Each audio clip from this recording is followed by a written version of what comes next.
everybody. It looks like we've got most of our readers here, so I'm going to go ahead and get started. We're officially streaming as well, and we're about to tweet out the link.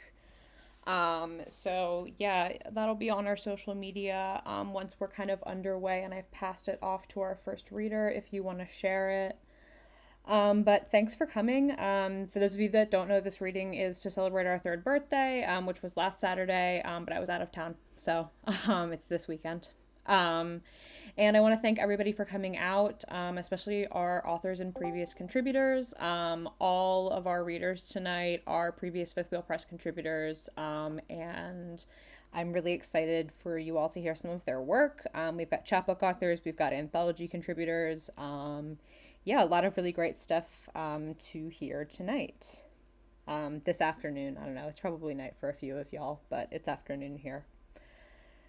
So I am going to kick things off with one piece of mine, as I usually do, just to make anyone not have to go first.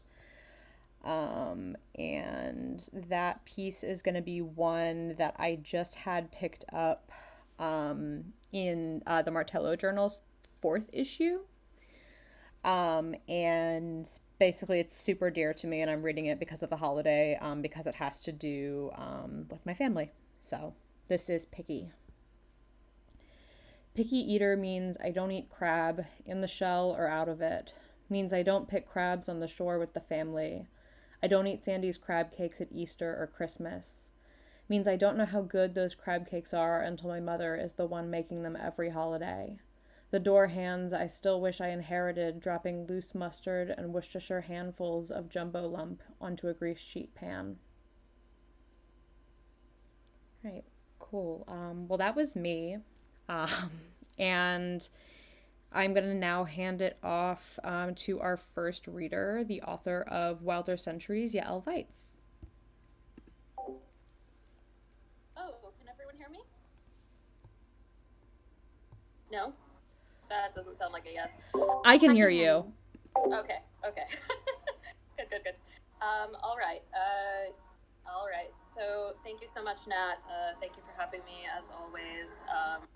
Because it's your favorite, I did want to start out with Snow Cellar from the collection. So let me just pull that up. Okay. Snow Cellar. My father sold snow in the rainforest. Ice curled in his palm for sweating children. They fought over handfuls, pressed them into their palms, hurled them as in storybooks. It never turned out right. My father sold snow in the rainforest. Village women packed their fish into it. They wished aloud that they could eat them just like that, frozen whole, tails bent skyward. The village wished so hard the trees shook. They wished until their breath made clouds, encasing them in white and cold and snow-like down like sugar. They trembled with the power of their wishing, and my father, having done his bit, hauled up his sack and left. We are heading into winter, so hopefully that's, And in the spirit of reading things that just got picked up, I just had a piece that's coming out next month in Poetry South, which is called Today I Brought You Home. Oh, goodness. How's everybody doing today? I'm okay. I feel like I've got that, like, kind of post, like, chaos holiday weekend, like... Yeah, post holiday malaise. Yeah, and I didn't even really do anything for the holiday. I just, the general air is of malaise right now, I feel like. Yeah, it's just, there's something about it that just, whether you did a whole lot or not, there's a bit of exhaustion that happens afterwards. Yeah, definitely. But we've got stuff to celebrate, and third birthday is a big thing. There's Wheels the toddler now, that's a big deal. So I'm going to, obviously, have to read another, an incredibly depressing piece in celebration, because that's how we do. So this was picked up by Poetry South, and it's going to be in the print collection that's coming out in December. Today I brought you home. Today I brought you home, but not enough of you. Your ashes waiting for their place. your ashes waiting for their place under their nectarine tree that flowered when you died. It has no flowers now, no fruit, only echoes of your voice at night, your plaintiveness. Today I brought you home, but only part of you. Still image, two-dimensional, on canvas for my wall, your eyes moon-round and beckoning. When I first brought you home, I brought in all of you, tiny, trembling, watching out behind you, unsure if you should run, until you knew your welcome wouldn't curdle, and the shock of bathwater turned to towels and warm arms. When I first brought you home, you thought of running until you knew you didn't have to. Thanks. Did we want to do one or two more, Nat? I mean, I'm happy to. You definitely have time for at least one, yeah. Okay, so let me go ahead and pull one up. Okay, this one remains unpublished as of now. It's called Fragmenting. You spied me in a torrent, offered paper trees for shelter that buckled in the wind, widening your helplessness.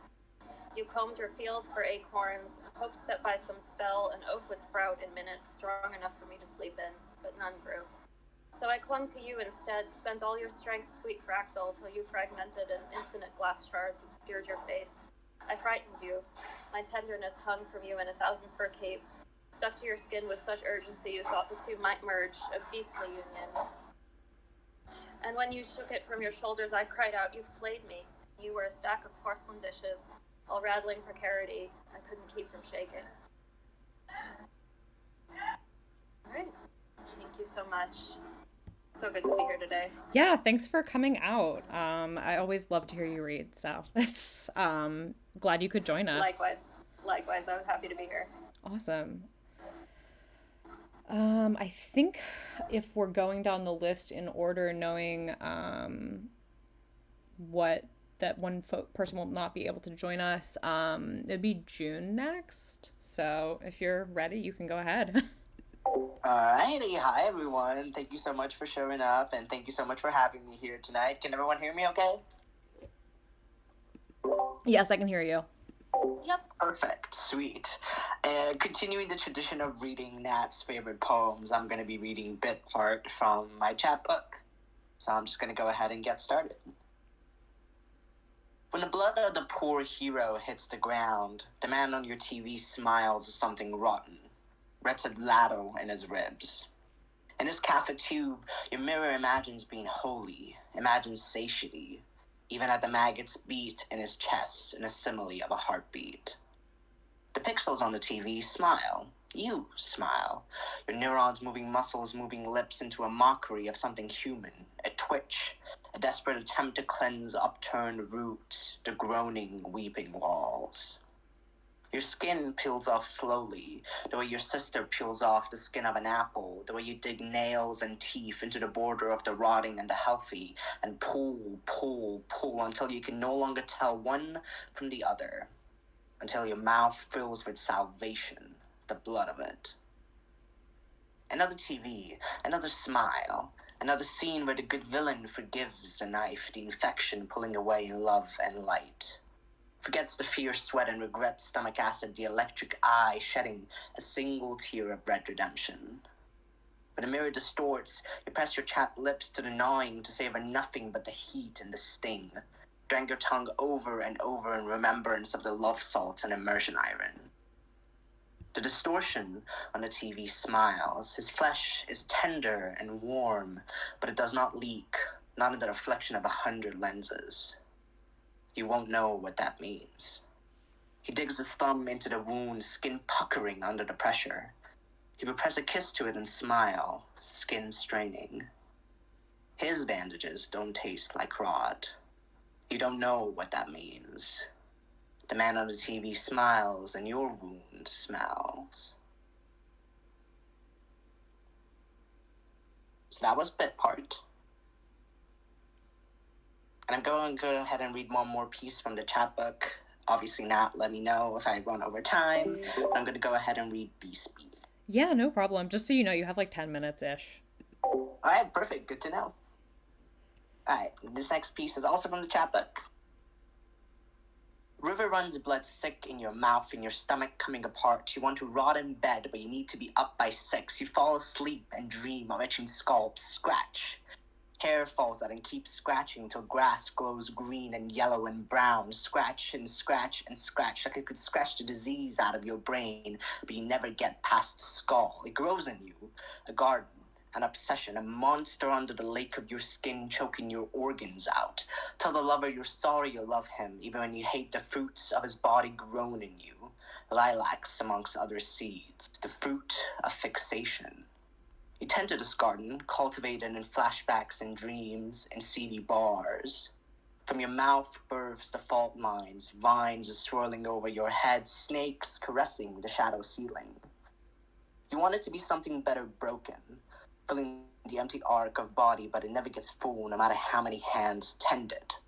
River runs blood thick in your mouth and lies bloom poppies. You bite the stem, grow bad habits of falling asleep and dreaming. You knew the meaning of skin and bones and crushing cellulose between teeth. You build altars here of faceless names and nameless species. Fungi wrapped around limbs. Pygmalion you are, to fall in love with this here self-destruction. This reimagination, reapproximation of what it is meant for, does. And the last quick piece I'm going to read is just a small little piece. It's called X Marks to Which. X marks to which goes the spoil of war, this washing machine waste of love. I, the warlock who bewitched the soul of the warrior, and you, the bejeweled bandit, wasting away, stealing the crumbs. It's not the kiss that inspires the cutting of the crust, the pie cries and the way he utters, beloved, it's long gone. That is all that I have for today. Thank you so much for letting me ramble at you for... I assume that was less than 10 minutes. Probably, yeah, but no worries. Thank you for coming. It's always a delight and a pleasure. Yeah, of course. Thank you for having me. Yeah, okay, so I'm gonna drop links in the chat just because we've had 2 chapbook authors read already, and I want to let you all know where you can buy their work because it's amazing. And kind of switching gears from that, we're gonna hear from Amy next. Amy was a contributor to our Flux anthology. I'm gonna hand it over. Hi, can y'all hear me? Yep. Okay, cool. I'm Ami, and I'm going to be reading a bit from my book Into Oblivion, which is out with Sweat Drenched Press. I don't know if you can hear Logan meowing in the background, but of course he is. Very light content warning for mentions of violence, suicide, assault, and self-mutilation. Nothing too descriptive, but it's mentioned. All right. In selfhood, there is humanity, and as a result, inevitable despair. In more lucid arenas outside of the general human consciousness, certain items, such as selfhood, suffering, humanity, and despair, are synonymous. Mere reluctance to exist as such is not enough for one to salvage themselves from the tragic state. Still, nothing is so vital to a productive, submortal experience as selfhood. Without it, we are lost. Without it, we are decadent. Without it, we may also stand an actual chance at bliss, or at least something adjacent to happiness. It is critical I note how the areas of the in-between as they apply here are still being investigated by physicists, pornographers, philosophers, and poets alike. Nevertheless, there is still no tangible confirmation nor denial of proper self as it may exist in between the inverse states of subjecthood and objecthood. The intricacies of suffering, sweet or otherwise, are also still uncertain regarding this exact space. Everything is speculation. This does not make such studies inferior, only different and more challenging for those possessed by materiality to accept. Still, the familiarity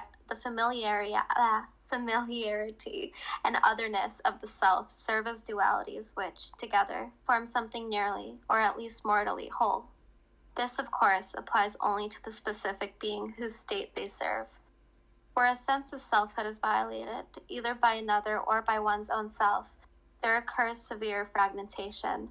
Such fissures cannot be healed simply in states of mortality, or even limbo, thus they will remain as such. This is true regardless of whether one attempts to piece themselves or another back together.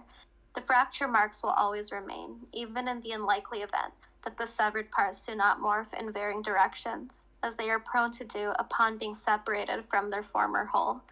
Even in the most successful scenario, there will be visible cracks where the splits once occurred. There will also be an increase in fragility of the mind, body, and spirit alike for the being who has either violated selfhood or else had theirs contravened by another.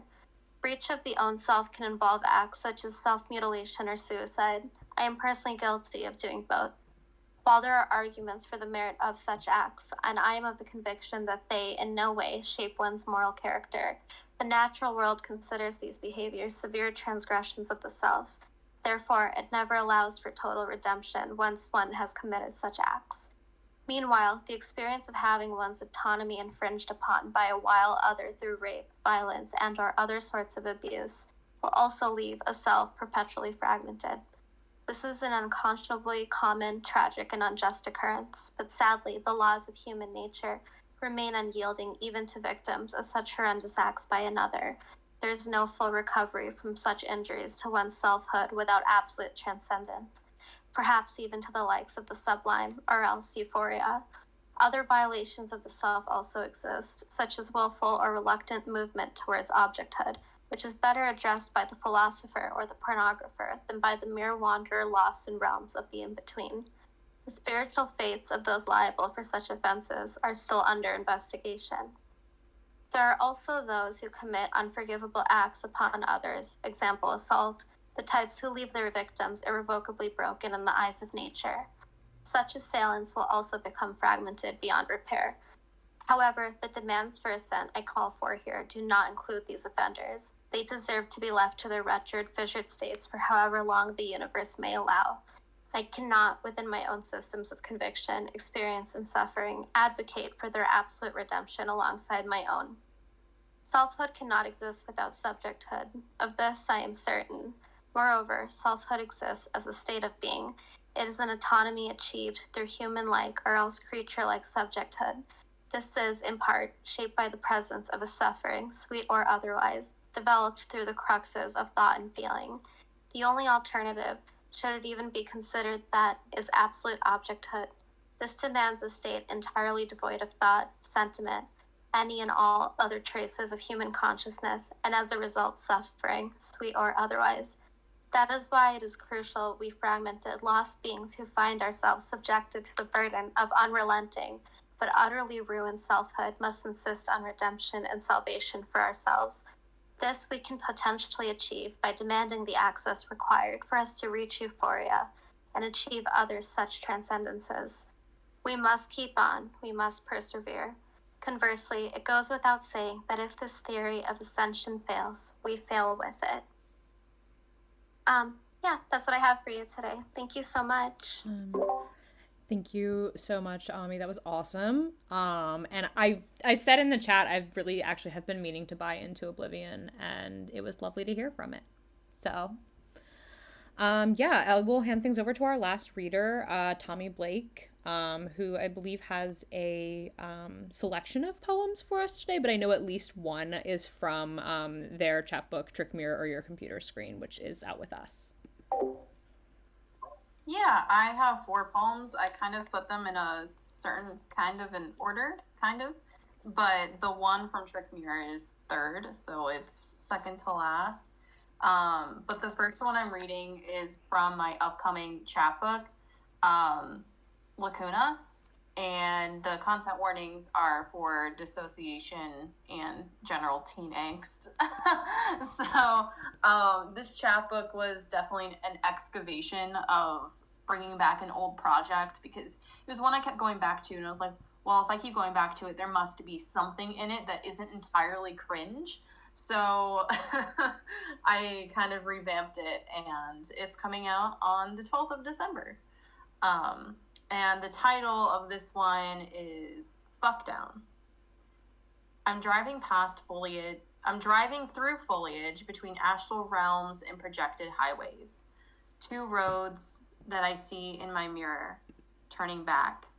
I can't breathe an identity when other worlds have their hold on me like dissociation does, until I hit that speed bump again, the radio twisting elegies to static, an accident where I know I'm becoming someone I'm not proud of and no one stops me. So, knowing who's in the chat, I believe at least one or two has seen this chapbook in its entirety. And I do want to say, for those who had read it and then those who might get this book, pay attention to the randomly capitalized letters. That is all. There is a reason. Okay, and then the next poem I'm reading is from my After micro chapbook. And yes, it is a code. It is a code for Lacuna. But anyway, the next poem I'm reading is from my After micro chapbook. And this is a long title. The content warnings are for allusions to alcohol. And the title is After Things That Feel Like Bait, the kind to lure me in and cast me out, because it's about the possibility of a catch and not hurting me fresh out of the body. After the color blue, after everything about you. Synth wave crashing and clashing in my throat. Cold metal cola biting all the way down.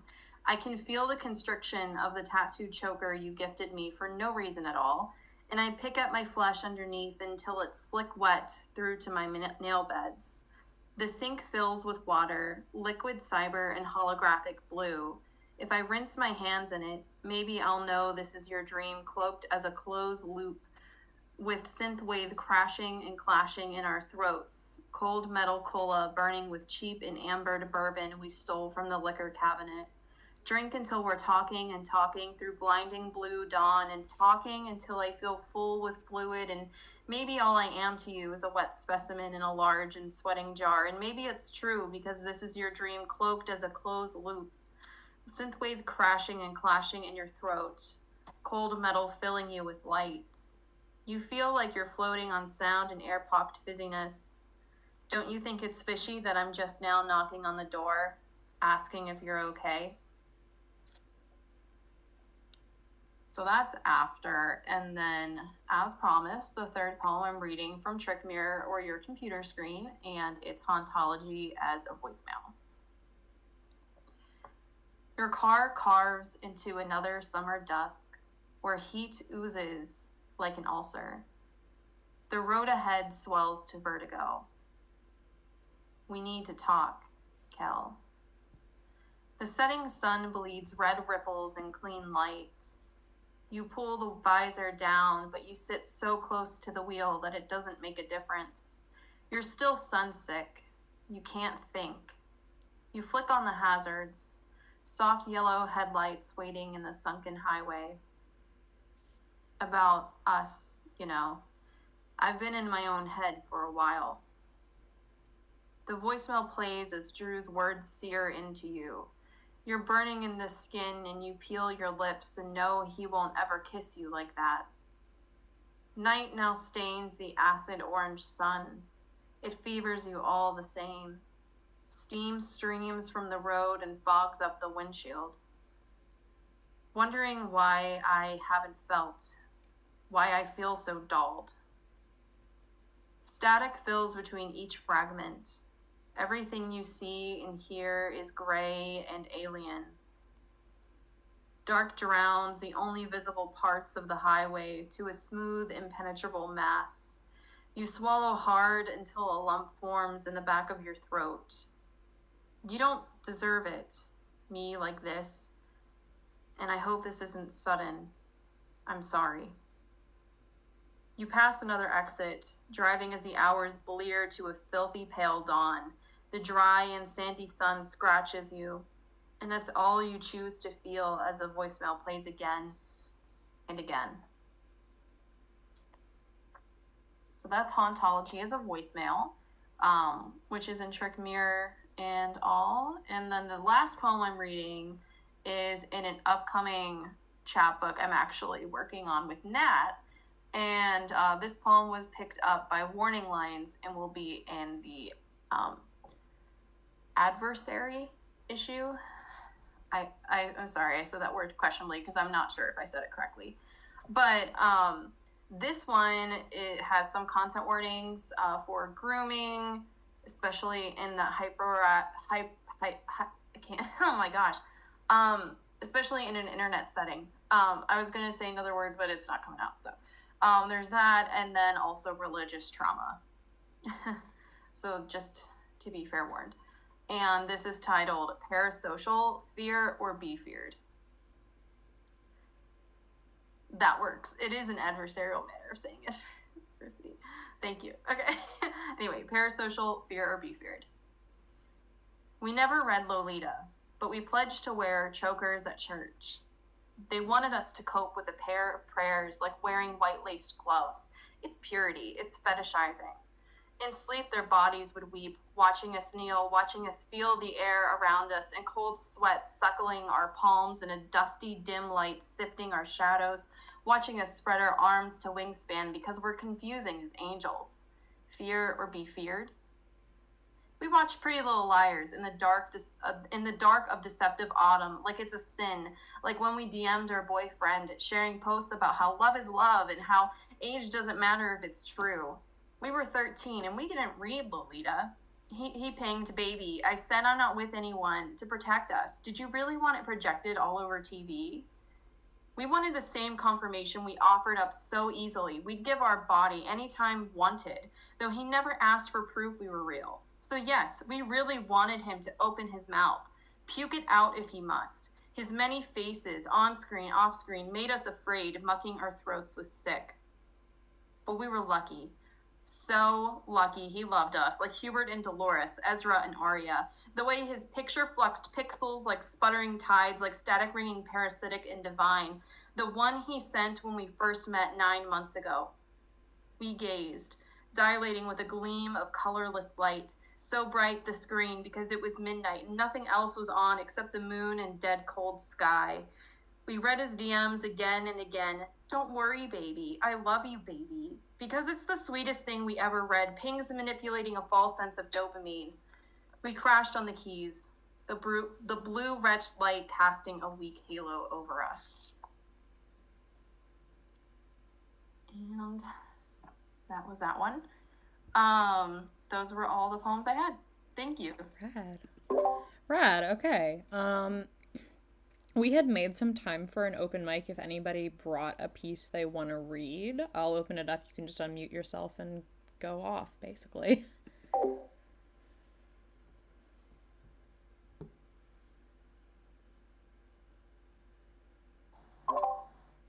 I can read if anyone else.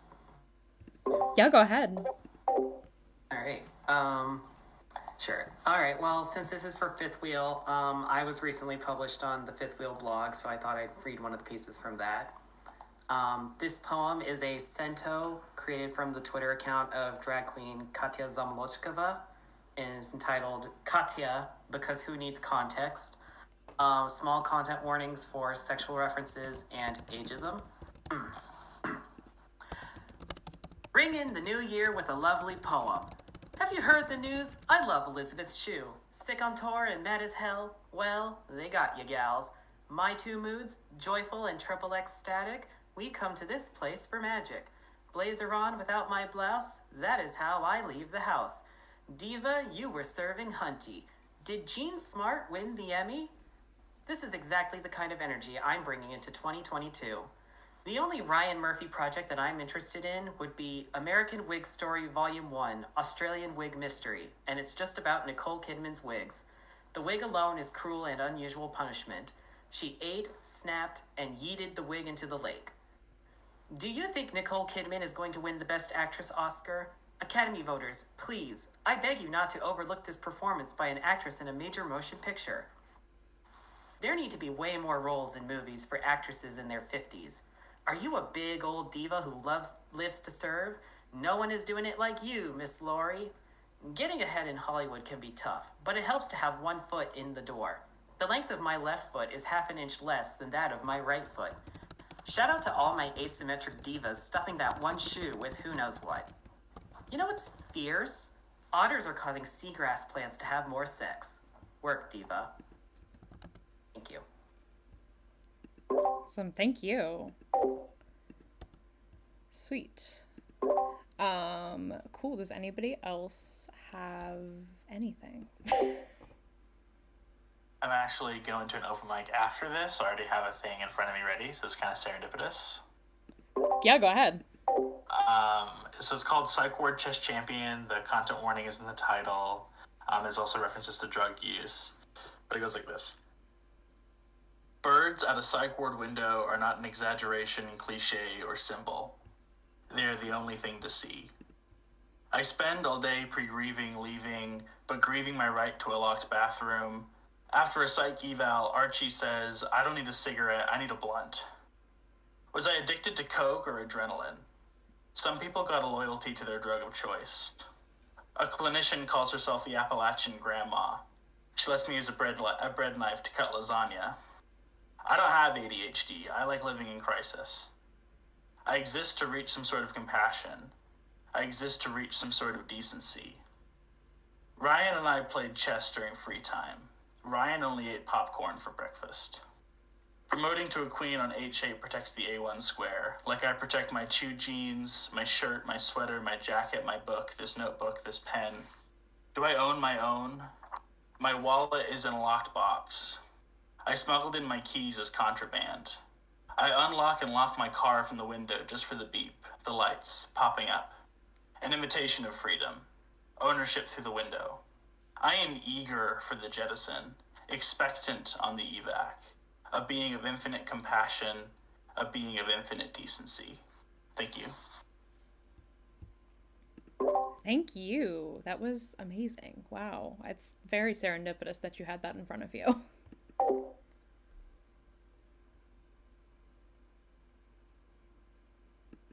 I know a couple of people in the chat were talking about reading things, possibly. So I will just leave it open to whomever would like to go first.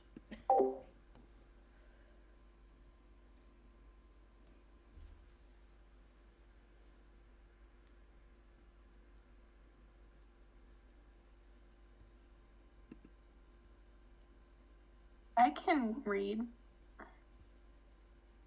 Yeah, go ahead. Okay. So this one is called Decay from the Perspective of a Mushroom. The forest breathes, fallen trees rotten and wet with rainfall, soft with life and hunger, slick with softened bodies. You remain somewhere between the woodline and the edges of my fingers. My hands are dormant under the earth. They wait for you to come to them. My mother came from me too, and I came from her. Come here from your body now. I cannot promise your remains will look the same after this. But remember, I am not my fruiting bodies. The forest is my mother, a figure birthing houses for other things, other creatures. Remember the places that housed you, and remember, this is only one place. They cannot witness your integration. They cannot be a part of your departing. It is only us here. Remember, your form is only an image. It breaks down in the dark. Thank you so much. Wow, I really loved that. I've been writing a lot about like botany and local fauna lately, so that like touched a very deep part of my writer self right now. I know Tommy is still deciding. Yael, can I toss to you? Yeah, sure. And just because that was the piece that you chose to read, if anybody hasn't read Entangled Life, it's a nonfiction book about just fungi and like how they change our world and all the weird and wonderful things that they do, like decomposing like disposable baby diapers as if they're, well, you know what I mean, disposable diapers that have plastic contained in them, and then also producing oyster mushrooms at the same time. You can have diaper mushrooms. Doesn't sound delicious, but it totally would be. And yeah, it's the sort of thing that I totally geek out over too, so that's very much appreciated. All right, I will pull something else out of the, yes, it's called Entangled Life by Merlin Sheldrake. Sounds British. Pretty sure he's British. Or wizard. Those are the same thing, right? All right. So I will head and read from the chapbooks, because that is why I'm here after all. All right. I'll read Healer. And just in the theme of mental health, as I wrote about my therapist, and she knows, and she's got it framed. Healer, matriarch, good witch. Her eyes, hazel moons, gray curls spinning into my brown ones, materializes. She shelters me from deluge, hands me feathered arrows on each visit, feeds me crumbs of sanity until I can keep them down.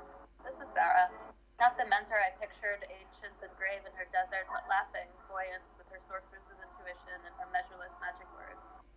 Aboard her whaler, we harpoon fears, stretch our fingers across oceans, she, lone star, burning bright. Inside her cabin, we summon fireflies, spell out wishes.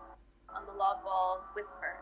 This is therapy. This is not the 100 other times I've tried. There is no disconnect. She calls. I follow. That's all. I grow into her, twin hazel eyes like mirrors, spinning curls. I feather my own arrows now, feed crumbs to other folk, wield my own magic, till I turn to her in wonder, apprentice glowing in her lightning like the moon. Thank you. Awesome. Thank you.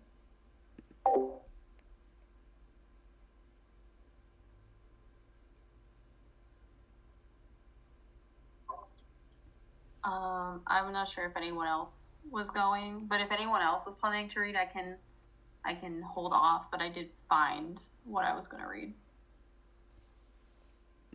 Feel free to go ahead. Yeah. Okay, doke. Sounds good. So I'm going to read my poem that's coming up soon. I'm not sure when it's coming out, but soonish, with Crying Eggplant. And or sorry, I lied. Eggplant Tears. I don't know why I always do that. But this one has allusions to self-harm, and the poem is largely about performative acts of gender, and it's for their second issue, Knife Cut. It's titled, Live Streaming Your Mental Breakdown is Totally a Thing. Alternate title, How to Turn into a Scarecrow Before Dusk Turns Out a New Color. Hi, we don't know each other. So what? You're here watching this stream, and that proves a few things to be true. 1. We're giving after school special this time. Whip out the pocket knife because it crunches straw-streaked skin when it closes and opens and opens. It's glacial indifference. It's a pang of metal vices scoring the body under wisteria-clung skies, favoring us wrong and spectacle like a homemade VHS tape skipping over the most traumatic parts with a gross green sheen and a fisheye lens. And we're only wishing you see it too. 2. There's a long pause. An even longer pause. Why are you still here? Is there something in us you're searching for? Is there something you want to find to run online and start shit about who you think we are and the point of it all? We're not even bleeding. This isn't some Wattpad story beat. We know this won't lead to love. 3. Rewind back to when we were wielding a pocket knife and almost levitating. Nothing but cold air and shared blankness and the cursed feeling that it's all giving gender. If you're still watching, look how we're out here, dreaming of hayfields and the Wizard of Oz decolorized stock film, chewing on pumpkin seeds and spitting them out all over the screen until it's so dizzy blurred, you'll wish it was a dream. But at least, it's exactly how it's supposed to be.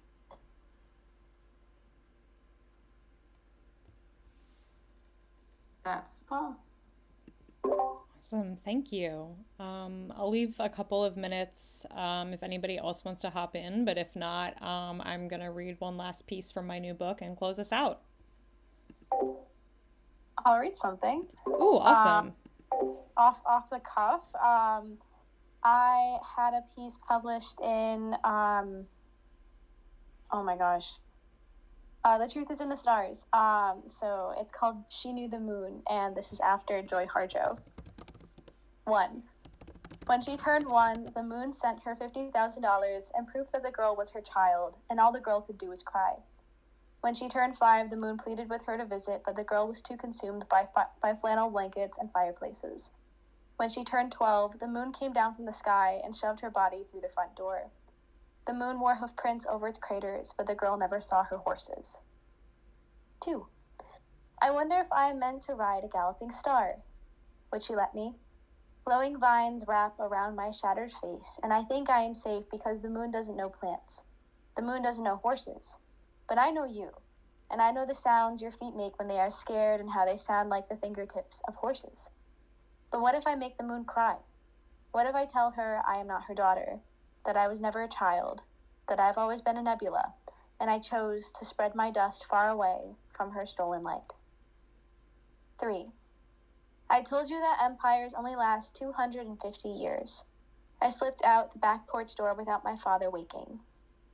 And when I step into your stolen beams, you beg me to come back. I never saw you. How could I come back to someone I don't know? But I told you this country is weak. I told you they prefer Walden over Walden 2. The light rips my blue nightgown, and underneath it rests a layer of gold. I know you think I'm extraordinary. But moons don't understand only certain humans are stars, and the ones who aren't will never elect someone like me. 4. There are moons with far more ice than this one. She should be grateful that this moon sent her money, bought her groceries, gave her a business loan, supplied moonstones to sell, but the moon doesn't understand the economy. The moon took one accounting class when she went back to college in 2012, but she couldn't take notes because she never learned to write. The moon never gave birth, she took the mother's credit. The moon doesn't know that she's perpetuating internalized misogyny. 5. In another universe, I saw red flashing lights in front of my house. But in this one, the moon kept my mother safe. She slept in that morning, wrapped in a meteor-repelling blanket, and when she opened her eyes, her face was crater-free. And if it wasn't abundantly clear, this is specifically after Joy Harjo's poem, She Had Some Horses. I'm a huge fan of that book, and this is my message, so thank you. Love that. I always love a surprise contribution to the reading. Awesome. So yeah, we had 2 surprise contributions to the reading today because Alex read too. That's awesome. Thanks, y'all. If we don't have anyone else, I am going to read that last piece because I know that... Well, not because I know that, but I'm reading it because Kat's here. So yeah. Ami, if you have to pop out, go ahead. Yeah, thank you for coming.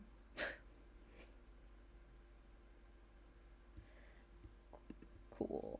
I am just going... Okay, cool. I wanted to wait for the little noise to go away because I knew it would have distracted me. So to close out the reading, I'm going to read a piece from my chapbook that just came out with Kith Books, which is called The Fine Line. And I'll link that in the chat with everybody else's stuff as well. But this is the first piece in the book. It's called Angel. And for those that are not aware of the concept of this book, it's basically like not found erotic Polaroids. I did take them. I just took them a really long time ago. And erasures from teen novels. So it's definitely, it's not really a departure from my previous work if you've like seen like the visual artwork I've made, but it's like, as a writer for me, it's definitely, it's a new direction for me that I'm super excited about. And I really loved the whole process of making this whole book happen. I'm just still kind of jazzed about it. So I really want to read this piece. Angel. Neck the whole time. Disgusting poetry. Start prying from claws. It was resurrection or something. Pretend to be wrapped in frozen heavens. Yeah, that was the piece. They're all real short because they're erasures. So, thank you for coming out, everybody. Sorry, as you know, we were talking about that malaise earlier. I feel like my brain's just a little fried. So thanks for coming out today, y'all. And stay tuned for more reading events from us, especially as we announce chapbooks in the next couple of weeks. We're going to be announcing some readings for those early ones as well.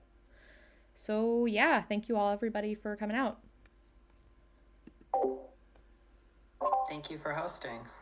Thank you so much. Yeah, thank you. So fun as always, despite the holiday malaise, right? Right. Thank you. Bye, y'all.